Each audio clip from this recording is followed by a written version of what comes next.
मोहब्बत से देखो तो गुलाब में रंग मिलेगा, खुशबू मिलेगी। नफरत से देखो तो खास निगाहों में खटकेंगे। एक काफर अपने कुफर पर नाज़ा फिरता है, एक मोमिन अपने ईमान पर फख्र क्यों नहीं करता। फूल की एक दिन की जिंदगी कीकर की कई साल की जिंदगी से बेहतर होती है। उस चीज का जिक्र ना करो जिसको देखा नहीं, और उसका भी क्या तज़किरा जो किसी को दिखलाई न जा सके।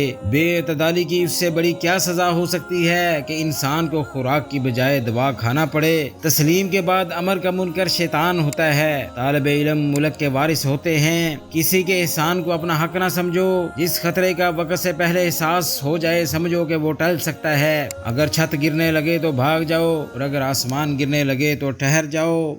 अपनी सेहत से मुतल्लिका हर मरज़ से जानकारी के लिए इस चैनल को भी सब्सक्राइब करें ताकि आपको रोज़ाना घर बैठे अपडेट मिलती रहे। शुक्रिया।